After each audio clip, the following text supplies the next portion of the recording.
Y si te dijera que la fama de las mujeres más bonitas de México no nace de la nada, que detrás de cada uno de estos 10 lugares hay una historia de migración, mestizaje y hasta política de Estado que explica por qué esa región terminó cargando esa fama, ¿me creerías, verdad? Pues así es, y hoy te lo voy a contar completo. Sí, ya sé. Suena al típico video de top 10 mujeres bonitas que ya has visto 1000 veces en internet, con música de reggaetón, fotos sacadas de Instagram y cero contexto, puro morbo para ganar vistas. De esos que reducen a toda una región a un catálogo, como si las personas fueran mercancía de aparador. ¿Te están vendiendo humo? No. Pues no. Aquí no venimos a exhibir a nadie como animal de zoológico ni a poner a competir estados como si fuera concurso de feria. Venimos a entender por qué México, a lo largo de su historia, fue armando estas famas regionales, por qué llegó tal oleada de migrantes a tal puerto, por qué tal política de colonización trajo a tal grupo a tal sierra, por qué tal tradición de crianza y de valores familiares hizo que en tal pueblo se hablara así de sus mujeres desde hace generaciones. Y quien te lo va a contar soy yo, el viejo viajero. Llevo años recorriendo este país de punta a punta, no en busca de la foto bonita para las redes, sino platicando con la gente de a pie, con el señor del mercado, con la abuela que lleva 60 años en el mismo pueblo. Así que si buscas el dato ligero, el chisme sin sustento, mejor cámbiale. Pero si quieres entender de verdad por qué México tiene estas famas regionales tan arraigadas y de dónde viene cada una, quédate, porque al final de este video te voy a decir cuál de estos 10 lugares es, para mí, el que de verdad se lleva la corona, y por qué. Antes de arrancar, una cosa quiero dejarla bien clara, porque es importante, esto no es un ranking objetivo. La belleza no se mide con cinta métrica ni con estudio científico, y cualquiera que te diga lo contrario te está mintiendo. Lo que sí existe, y eso sí lo podemos rastrear con historia, con censos, con hechos documentados, es la fama. ¿Por qué un lugar se ganó cierta reputación, de dónde viene, y qué tan cierta o inflada está? Eso es lo que vamos a hacer juntos. Así que dale like, suscríbete aunque sea de huevos y vámonos, que esto apenas empieza. México es, guste o no, uno de los países con mayor mezcla étnica del mundo, y esa mezcla no fue pareja ni fue casualidad. Fue historia, y fue historia con nombre, apellido y fecha. Para entender por qué ciertos lugares del país cargan con esta fama de mujeres hermosas, primero hay que entender de dónde viene la gente que los pobló. Durante 300 años de virreinato, entre 1521 y 1821, España no mandó gente de un solo lugar. Mandó extremeños, andaluces, vascos, castellanos, gallegos, y cada grupo se asentó en zonas distintas del territorio, con oficios distintos, con costumbres distintas. Los vascos, por ejemplo, se fueron mucho al norte, a la minería y a la ganadería. Los andaluces se quedaron más en el centro y el Golfo. Eso ya de entrada empieza a explicar por qué el rostro de un norteño y el de alguien del sureste no se parecen en nada, aunque los dos sean mexicanos de pura cepa. Pero España no fue lo único que llegó. Durante la colonia, se estima que México recibió alrededor de 200.000 personas africanas esclavizadas, la mayoría entrando por el puerto de Veracruz, que durante siglos fue la puerta principal del país hacia el Atlántico. De ahí viene la herencia afromexicana que hoy se nota clarísima en la música, en la comida y en el rostro de buena parte del Golfo de México y también de la Costa Chica de Guerrero y Oaxaca. Esto no es opinión mía. Es un tema que historiadores como Gonzalo Aguirre Beltrán documentaron a fondo desde hace décadas. Y hay otra ruta que casi nadie conoce, la del Galeón de Manila. Entre 1565 y 1815, un barco cruzaba el Pacífico cada año desde Filipinas hasta Acapulco, cargado de seda, especias y también de personas, muchas de origen asiático, que se quedaron a vivir en México. De ahí, cuentan los historiadores, viene el origen de la leyenda de la China poblana, que ahorita te voy a platicar completa cuando lleguemos a Puebla. Ya en el siglo XIX y principios del XX llegaron otras oleadas. Franceses a Puebla y la Ciudad de México metidos en el negocio textil, alemanes que fundaron colonias menonitas en Chihuahua en 1922, italianos que fundaron el pueblo de Chipilo en 1882, libaneses y sirios que se regaron por casi todo el país a finales del 1800, y judíos sefaradíes que, desde el siglo XVI, se asentaron en el norte huyendo de la Inquisición, fundando lo que hoy conocemos como Nuevo León. Y todo esto sin contar que México, según reconoce el propio INEGI, tiene 68 pueblos indígenas con lengua propia, cada uno con su propia historia, su propia genética, su propia forma de ver la belleza y la crianza. O sea que hablar de la mujer mexicana como si fuera una sola cosa ya de entrada es un error histórico. Con el tiempo, estas mezclas regionales tan distintas fueron generando identidades propias, y esas identidades se fueron empujando con concursos de belleza estatales, con el cine de la época de oro que exageraba tipos regionales, con las telenovelas, con el turismo que necesita venderte algo memorable de cada lugar. Así nacieron las famas que hoy vamos a repasar. No son mentira completa, pero tampoco son el hecho puro y duro que la gente cree. Son historia mezclada con mito, con mercadotecnia y, eso sí, con mucho orgullo regional genuino. Hay algo más que hay que decir aquí, antes de entrar de lleno a la lista. Durante buena parte del siglo XIX y principios del XX, varios gobiernos mexicanos, empezando por el Porfiriato, promovieron activamente la inmigración europea como política de Estado, bajo la idea, muy propia de esa época y hoy completamente rechazada, de que mejorar la raza traería progreso al país. Esa política dejó huella en la manera en que, todavía hoy, ciertos rasgos se asocian con estatus o con éxito, algo que vamos a ir señalando lugar por lugar a lo largo del video, porque hazme el favor, no se puede contar esta historia completa si se deja ese detalle fuera. Y ojo, tampoco quiero que pienses que todo esto es un tema exclusivamente mexicano. Casi cualquier país con pasado colonial en América Latina cargó con procesos parecidos, pero México tiene la particularidad de que, gracias a su enorme diversidad geográfica, esas mezclas se dieron de forma muy distinta de una región a otra, casi como si cada estado hubiera cocinado su propia receta con ingredientes parecidos pero proporciones completamente diferentes. Eso es justo lo que hace tan interesante recorrer el mapa completo. Vamos a desmenuzar los 10 lugares donde esa fama pegó más fuerte, y vamos a ver qué tanto aguanta cuando le rascamos.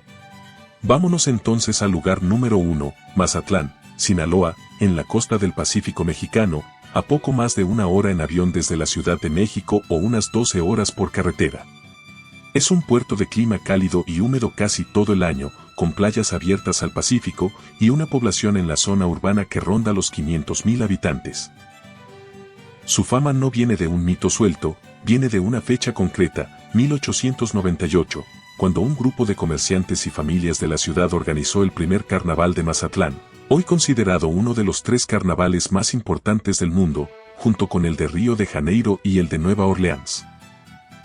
Desde el principio, ese carnaval tuvo como figura central la elección de una reina, una tradición que ya lleva más de un siglo y que convirtió a Mazatlán en escaparate constante de mujeres jóvenes representando a su ciudad frente a todo el país. El gancho real de Mazatlán no es solo la cara bonita, es la crianza costeña. Mujeres criadas en familias de pescadores y comerciantes, acostumbradas a la vida pública del puerto, con una soltura para el baile y la conversación que viene de generaciones recibiendo turistas y forasteros. Ahí se formó un carácter extrovertido, seguro de sí mismo, que la gente del interior del país a veces confunde con caché o arreglo, cuando en realidad es cultura portuaria pura. El dato duro que puedes verificar tú mismo. El Carnaval de Mazatlán se celebra cada año, generalmente a finales de febrero, y la coronación de la reina del carnaval es transmitida y cubierta por medios nacionales desde hace décadas, con un archivo histórico que puedes consultar en el propio patronato del carnaval. Y hay algo más que pocos saben. Antes de la reina del carnaval, existía la figura del rey feo, una tradición paralela y burlona que nació precisamente para reírse un poco del exceso de solemnidad de la realeza tradicional, algo muy propio del humor costeño, que no se toma nada tan en serio, ni siquiera sus propias tradiciones más queridas.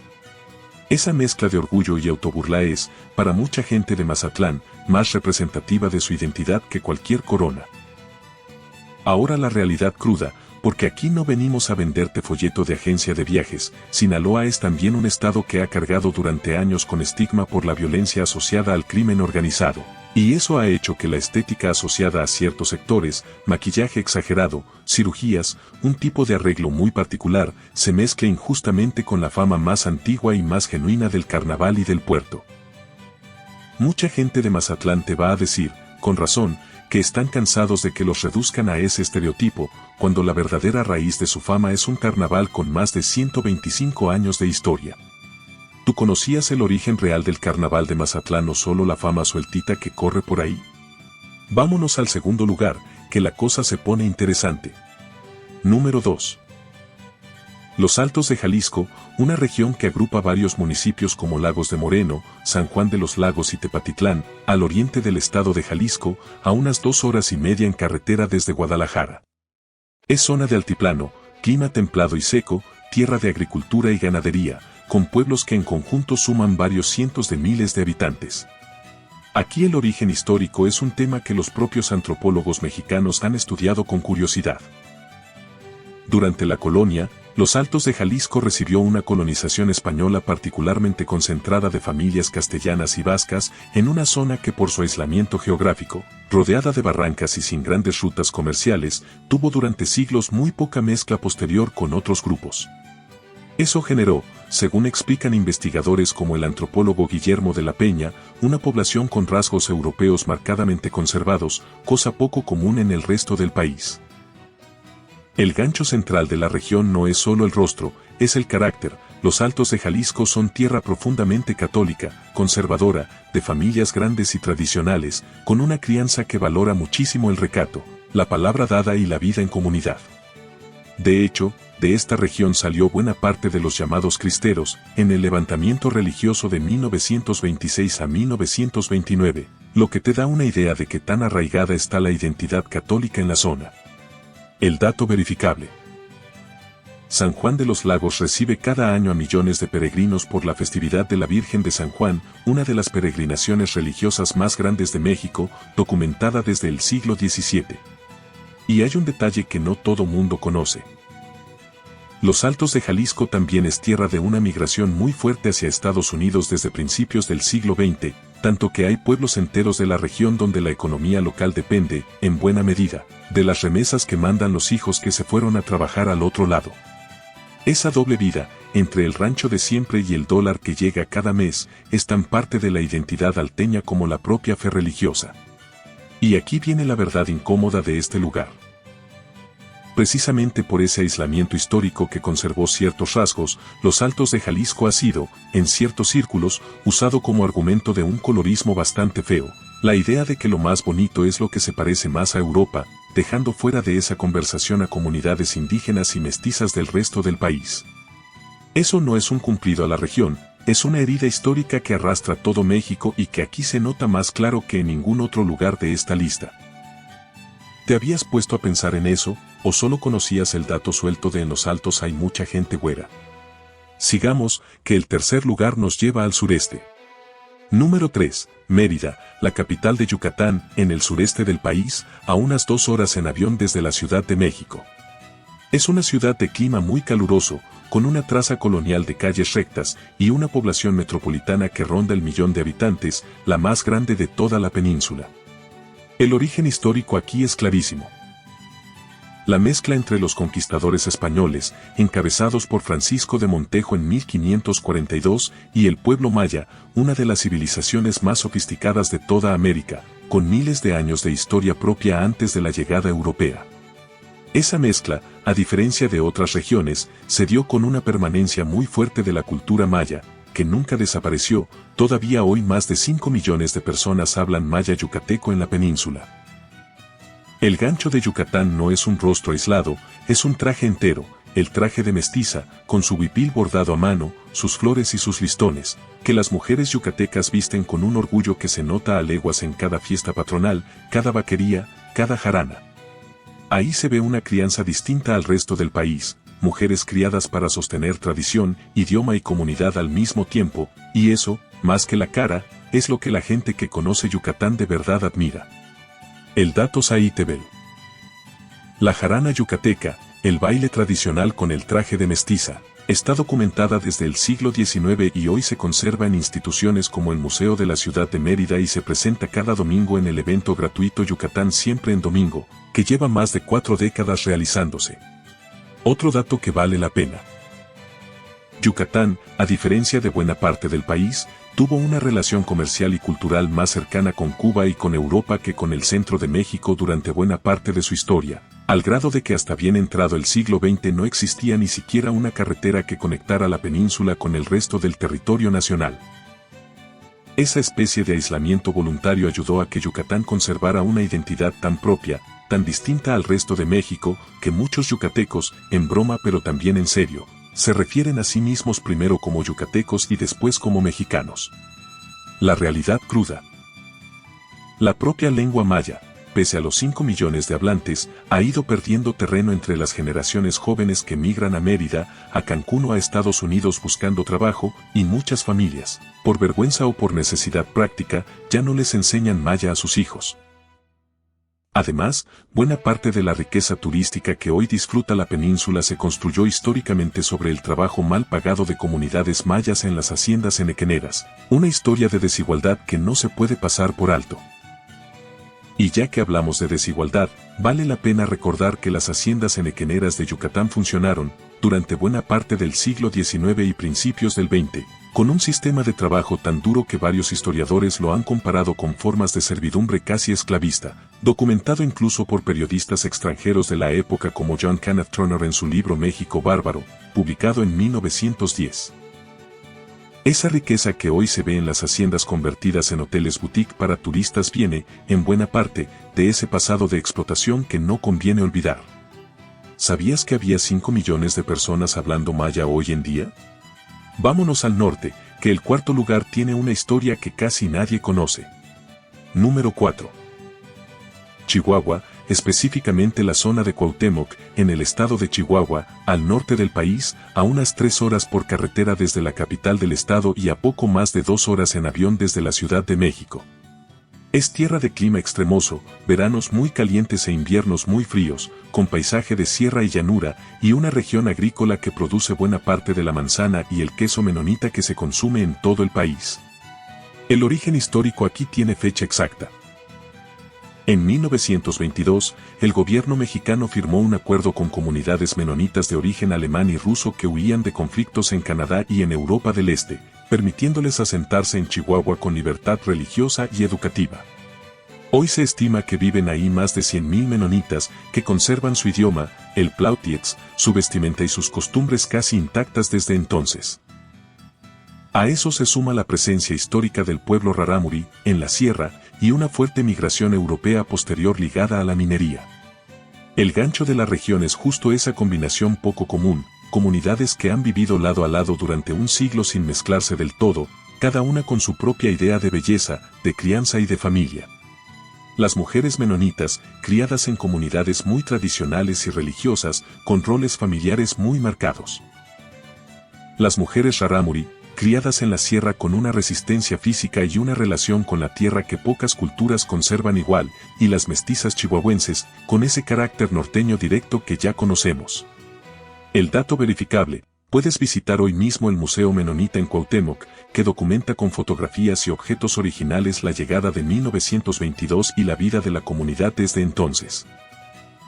Vale la pena mencionar también que el pueblo rarámuri es mundialmente conocido por su capacidad de correr distancias larguísimas por la sierra, una tradición documentada por antropólogos y corredores de ultramaratón de todo el mundo que viajan hasta Chihuahua solo para competir junto a ellos.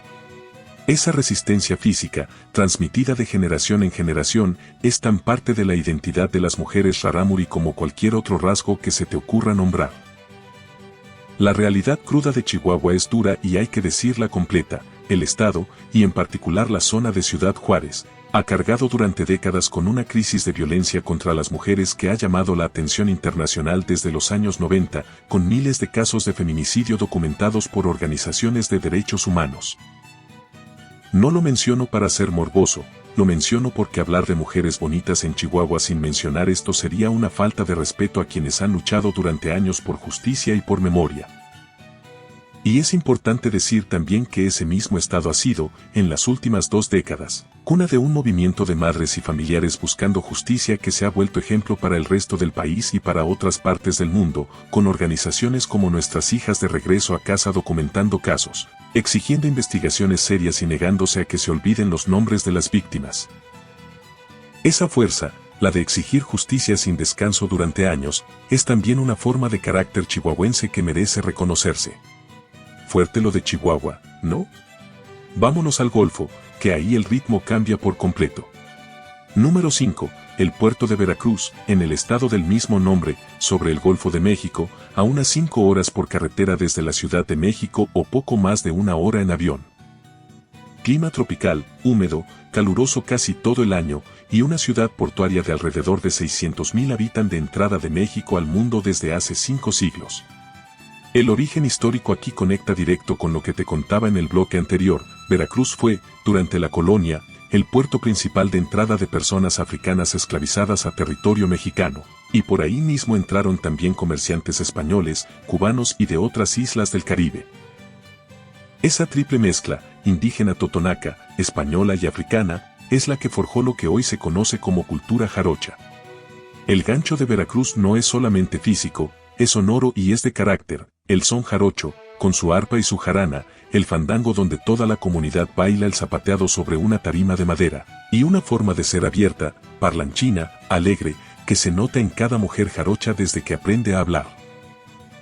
La crianza aquí valora la música, el ingenio verbal y una calidez que los propios veracruzanos llaman sabor.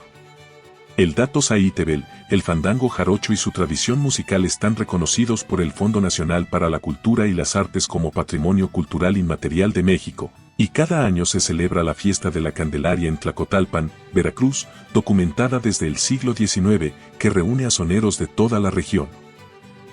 Y un dato que conecta con la música que seguramente ya conoces, la canción La Bamba, ese clásico que se volvió famoso en todo el mundo gracias a versiones en inglés en los años 50 y 60, es en realidad un son jarocho tradicional de Veracruz con siglos de antigüedad, cantado originalmente en las bodas del puerto. O sea que buena parte de lo que el mundo entero identifica hoy como sonido mexicano nació justo en esta franja de costa. La realidad cruda.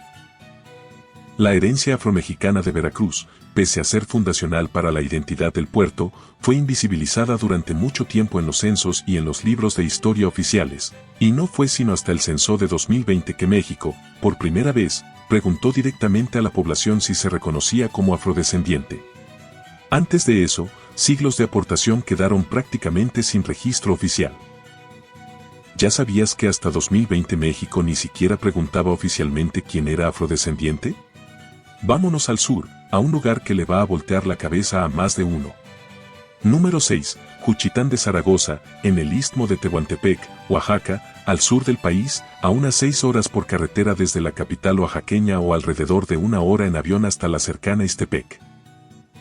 Es tierra caliente, plana, cruzada por vientos fuertes que son famosos en toda la región, con una población de alrededor de 100,000 habitantes de mayoría zapoteca. El origen histórico aquí no es de migración externa, es de resistencia interna. El pueblo zapoteco del Istmo mantuvo, a diferencia de muchas otras regiones indígenas de México, una organización social donde las mujeres han tenido históricamente un papel económico y social central, administrando el comercio de los mercados locales, una estructura que antropólogos como el propio Miguel Covarrubias documentaron desde los años 40 del siglo pasado. El gancho de Juchitán es exactamente eso, no es un rostro, es un rol social. Mujeres criadas para ser el eje económico y de decisión de la familia, dueñas de puestos de mercado, organizadoras de las velas o fiestas tradicionales, vestidas con el huipil bordado del traje de tehuana, el mismo que Frida Kahlo adoptó como símbolo de identidad mexicana en sus autorretratos más famosos. Juchitán es también reconocido por su tradición de los muxes, personas asignadas hombres al nacer que asumen roles de género femeninos, aceptadas e integradas en la comunidad desde hace generaciones, algo que ha sido estudiado por antropólogos de todo el mundo como un caso único de diversidad de género con arraigo indígena. El dato verificable. La Vela Mux de Juchitán se celebra cada año, generalmente en noviembre, desde hace más de 4 décadas de forma pública y documentada, y ha sido cubierta por medios internacionales como la BBC y The New York Times. También vale la pena contarte que el propio idioma zapoteco del Istmo se sigue enseñando en las escuelas primarias de la región de forma bilingüe, Algo que no todas las lenguas indígenas de México han logrado conservar con ese nivel de institucionalidad y que buena parte de la literatura zapoteca contemporánea, incluida la obra de poetas reconocidos como Irma Pineda, se escribe y se publica todavía hoy directamente en esa lengua. La realidad cruda. El istmo de Tehuantepec sigue siendo una de las regiones más golpeadas por la pobreza en Oaxaca, y el terremoto de 2017 destruyó buena parte de Juchitán, dejando secuelas que hasta hoy, casi una década después, muchas familias siguen reconstruyendo con recursos propios más que con apoyo suficiente del Estado. ¿Conocías la tradición Mux o la fuerza económica de las mujeres juchitecas? Vámonos al desierto, que el siguiente lugar tiene una historia minera curiosísima. Número 7. Hermosillo, capital de Sonora, en el noroeste de México, a unas 5 horas por carretera desde la frontera con Arizona o poco más de 2 horas en avión desde la Ciudad de México. Es zona desértica, de calor extremo en verano, con una población metropolitana de alrededor de 1 millón de habitantes. El origen histórico de Sonora combina dos capítulos. Por un lado, la presencia ancestral del pueblo yaqui, uno de los grupos indígenas más combativos de la historia mexicana, que resistió durante siglos los intentos de despojo de sus tierras del río Yaqui. Por otro lado, la llegada, a finales del siglo XIX, de inversionistas y familias italianas, estadounidenses y de otras partes de Europa atraídas por el auge minero de la plata y el cobre en lugares como Cananea y Nacosari. El gancho de Sonora es el carácter norteño llevado al extremo.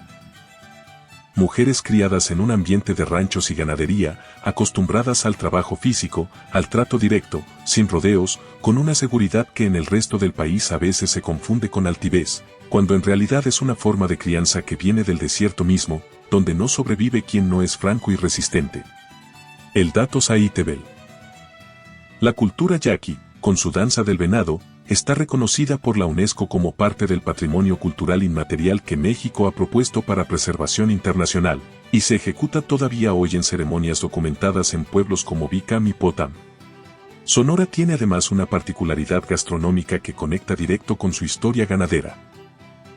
Es la cuna de la carne asada como tradición dominical de reunión familiar, y esa costumbre de juntar a toda la familia alrededor del fuego cada fin de semana, es una de las formas más claras en que se transmite la crianza sonorense de generación en generación, con las mujeres de la familia muchas veces al frente de la organización de esas reuniones. La realidad cruda. El pueblo yaqui sigue, hasta la actualidad, en disputas legales por el acceso al agua del río Yaqui, un conflicto que lleva más de un siglo y que organizaciones de derechos humanos han documentado como una de las deudas históricas pendientes del Estado mexicano con los pueblos originarios del norte. ¿Ya habías oído del conflicto del agua con el pueblo yaqui? Vámonos a la frontera, que el siguiente lugar es puro cruce de caminos. Número 8. Tijuana, en Baja California, en el extremo noroeste del país, justo en la frontera con San Diego, California, a unas 5 horas en avión desde la Ciudad de México. Es una ciudad de clima semidesértico templado por el Pacífico, con una población metropolitana que supera los 2 millones de habitantes, una de las ciudades de mayor crecimiento poblacional de México en el último siglo. El origen histórico de Tijuana es distinto a todos los anteriores. No es una sola migración, es un cruce constante. Durante la ley seca en Estados Unidos, entre 1920 y 1933, Tijuana se llenó de estadounidenses buscando alcohol y entretenimiento, y desde entonces la ciudad se convirtió en punto de llegada de migrantes de todo México, de Oaxaca, de Sinaloa, de Michoacán, de Jalisco, buscando cruzar al norte o quedarse a trabajar en las maquiladoras que se instalaron desde los años 60. El gancho de Tijuana es justamente esa mezcla constante. Mujeres criadas en una ciudad donde conviven acentos y costumbres de todo el país, con una identidad fronteriza propia, mitad mexicana, mitad influenciada por Estados Unidos, con una capacidad de adaptación y de trabajo que se nota en cómo Tijuana se reinventa una y otra vez. El dato verificable. Según datos históricos de movimiento migratorio interno documentados por el Colegio de la Frontera Norte, Tijuana ha sido durante décadas uno de los principales destinos de migración interna de México, recibiendo cientos de miles de personas de otros estados en busca de trabajo en la industria maquiladora. Tijuana es también, y esto pocos lo asocian con la ciudad, cuna de la ensalada César, inventada ahí mismo en los años 20 por un restaurantero de origen italiano llamado César Cardini, que buscaba aprovechar los ingredientes que tenía a la mano un fin de semana con el restaurante lleno de turistas estadounidenses.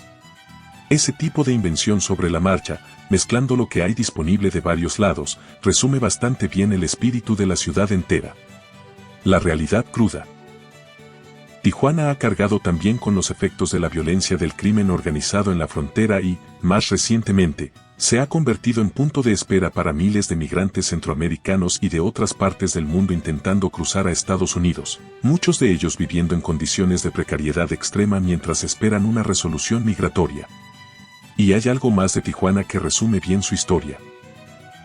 Durante décadas fue refugio de artistas, escritores y músicos mexicanos que no encajaban con el México más conservador del centro del país, dando lugar a una escena cultural fronteriza entre el rock, el arte urbano y la literatura, que hoy se estudia en universidades de ambos lados de la línea. Esa libertad creativa, nacida justo de estar tan lejos del centro y tan cerca de otro país, es otra capa de identidad que la ciudad ha sabido convertir en orgullo propio. ¿Sabías que Tijuana ha sido uno de los mayores receptores de migración interna de todo México? Vámonos al centro del país, que el 9º lugar tiene una leyenda preciosa. Número 9, Puebla, capital del estado del mismo nombre, en el centro de México, a poco más de 2 horas por carretera desde la Ciudad de México. Es ciudad de clima templado, a más de 2.000 metros de altura, con una población metropolitana de casi 3 millones de habitantes, y un centro histórico colonial declarado Patrimonio de la Humanidad por la UNESCO desde 1987. El origen histórico de Puebla conecta directo con lo que te contaba del Galeón de Manila. La leyenda de la China poblana nace, según documentan varios historiadores novohispanos, de Catarina de San Juan, una mujer de origen posiblemente indio o filipino, traída como esclava a Puebla en el siglo XVII a través de esa ruta comercial del Pacífico. Con el tiempo, su historia se mezcló con la vestimenta tradicional poblana, dando origen al traje de la China poblana que hoy se asocia, erróneamente para muchos, como el traje nacional de México entero, cuando en realidad nació muy específicamente ahí, en Puebla. El gancho de Puebla es esa mezcla de crianza colonial, religiosidad profunda con más templos coloniales que casi cualquier otra ciudad de América Latina y un orgullo culinario enorme, cuna del mole poblano y los chiles en nogada. Las mujeres poblanas suelen describirse a sí mismas, y así te lo van a decir si visitas la ciudad, como educadas, discretas, pero de carácter firme cuando hace falta, una crianza muy marcada por generaciones de familias católicas tradicionales. El dato Saitebel, puedes visitar hoy mismo la Casa de la China Poblana y el Museo Amparo en Puebla, donde se documenta con piezas históricas el origen de esta leyenda y su conexión con el comercio transpacífico novohispano. Puebla también es cuna de otra tradición menos conocida fuera del centro del país, el pueblo de Chipilo, fundado en 1882 por familias venecianas que llegaron huyendo de la pobreza del norte de Italia, y que hasta hoy conservan un dialecto véneto casi intacto, además de una industria lechera y quesera que sigue siendo referencia en todo el estado. Ahí también, a media hora de la capital poblana, se puede ver otra capa más de ese mestizaje que hace tan compleja la identidad de la región. La realidad cruda, la propia leyenda de la China poblana ha sido cuestionada por historiadores actuales que señalan cómo, con el tiempo, se blanqueó la historia real de Catarina de San Juan, una mujer esclavizada de origen asiático o posiblemente del sur de Asia, convirtiéndola poco a poco en una figura idealizada y descontextualizada de su origen real de sometimiento y esclavitud. ¿Sabías que el traje más mexicano de todos en realidad tiene un origen tan específico y tan doloroso? Vámonos al último lugar de la lista, que cierra con broche de oro. Número 10, Monterrey, capital de Nuevo León, en el noreste del país, a poco más de 1 hora en avión desde la Ciudad de México. Es ciudad de clima extremoso, rodeada de montañas como el Cerro de la Silla, y una zona metropolitana de más de 5 millones de habitantes, la tercera más grande de México y uno de los motores industriales más importantes de todo el país. El origen histórico de Monterrey tiene una fecha y un nombre muy concretos. En 1596, Luis de Carvajal y de la Cueva, un conquistador de origen judío converso, fundó la ciudad junto con varias familias sefaradíes que huían de la Inquisición española, buscando refugio en lo que entonces era un territorio remoto y poco vigilado por la corona. Esa raíz se sumó, ya en el siglo XIX y XX, a una fuerte inmigración alemana y estadounidense ligada al auge industrial y cervecero de la ciudad.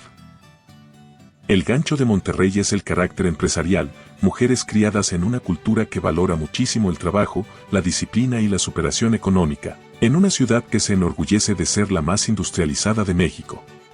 Esa crianza regia, como le dicen ellos mismos, mezcla un conservadurismo familiar fuerte con una ambición profesional que ha llevado a muchas mujeres regiomontanas a ocupar puestos de liderazgo empresarial en todo el país. El dato verificable. El Archivo General del Estado de Nuevo León documenta con actas originales la fundación de la ciudad en 1596 y el origen sefaradí de varias de las familias fundadoras, historia que hoy puedes consultar también en el Museo de Historia Mexicana de Monterrey. Un dato curioso que casi nadie conecta con esta historia. El cabrito al pastor, uno de los platillos más representativos de Nuevo León, tiene un origen que varios historiadores gastronómicos vinculan directamente con esas familias sefaradíes fundadoras, que preferían la carne de cabra por razones religiosas relacionadas con las leyes alimentarias judías, en un territorio donde el cerdo, tan común en el resto de México, no era una opción para ellos. La realidad cruda. El crecimiento industrial acelerado de Monterrey también ha traído una de las brechas de desigualdad más marcadas del país, con zonas de enorme riqueza a minutos de distancia de colonias con carencias serias de servicios básicos, y un ritmo de vida tan demandante que muchas familias regiomontanas reportan niveles de estrés laboral entre los más altos de México. Y con esto cerramos el recorrido por los 10 lugares. ¿Cuál de estos 10 orígenes te sorprendió más? Sigamos, que antes de darte mi veredicto final tengo que contarte unas verdades que muy pocos videos como este se atreven a decir completas. Antes de cerrar, quiero ser honesto contigo, porque de eso se trata este canal. Aquí van 4 verdades incómodas sobre este tema, y esto no te lo van a contar en el video bonito con música de fondo y transiciones de dron. Primera verdad incómoda, el colorismo. En México, y esto es un hecho documentado por estudios como el Módulo de Movilidad Social Intergeneracional del propio INEGI y por investigaciones académicas del Colegio de México, las personas de piel más clara tienden a tener mejores oportunidades económicas y educativas que las personas de piel más oscura, un residuo directo del sistema de castas colonial. Eso significa que buena parte de la fama de belleza que hemos repasado hoy está inflada, sin quererlo, por siglos de esa jerarquía injusta, no porque exista una belleza superior real en ningún lugar. Segunda verdad incómoda, la exotización. Cuando reducimos a toda una región o a todo un pueblo indígena a su apariencia física, como pasa muchas veces con el istmo de Tehuantepec o con comunidades yaquis o rarámuri, corremos el riesgo de convertir culturas enteras, con su historia, su lengua y su lucha, en simple curiosidad de safari cultural. Y eso no está bien. Las mujeres de Juchitán, de la Sierra Tarahumara o de cualquier pueblo originario no son objeto de exhibición para nuestro entretenimiento, son personas con una historia que merece más respeto que una miniatura en un video de listas. Tercera verdad incómoda, la generalización injusta. Cada uno de estos 10 lugares tiene millones de mujeres distintas entre sí, de todos los tonos de piel, de todos los cuerpos, de todas las historias familiares. Reducir a un estado entero a aquí las mujeres son así borra por completo esa diversidad interna, y en el fondo es la misma lógica reduccionista que criticamos al principio del video en esos contenidos de puro morbo. Y cuarta verdad incómoda, quizás la más difícil. Varias de estas famas regionales nacieron o se reforzaron con políticas de Estado que, directa o indirectamente, buscaron blanquear a la población mexicana durante el siglo XIX y principios del XX, promoviendo activamente la inmigración europea mientras se marginaba a comunidades indígenas y afromexicanas.